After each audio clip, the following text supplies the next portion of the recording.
శ్రీలంకలోనే ఎంతో భయంకరమైన రావణాసుర కేవ్ దగ్గరికి అయితే వచ్చాను.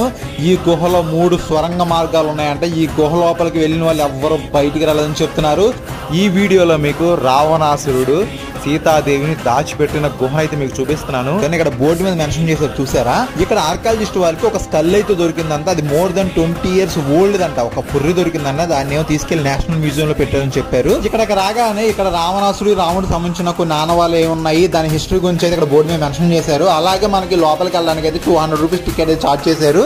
ఇక్కడ మనకి ఆయన చూపించేది ఏంటంటే ఈ కొండ పైన మీకు రావణాసురుడు సంబంధించిన పుష్పక విమానం ల్యాండ్ అయ్యని చెప్తున్నారు. అసలు చాలా భయంకరంగా ఉంది వెళ్ళేదారి. గుహలోనే సీతమ్మ తల్లిని కూడా కొన్నాళ్ళు అయితే బంధించారంట. అలాగే ఈ గుహలో సొరంగ మార్గం ద్వారా ఒకటి రావణ వాటర్ ఫాల్ కి, ఇంకొకటి నువారిలి వెళ్ళొచ్చంట, ఇంకో టెంపుల్ కూడా వెళ్ళొచ్చంట. 3 సొరంగ మార్గాలు ఉన్నాయి. చాలా భయంకరమైన ప్లేస్ అని చెప్తున్నారు.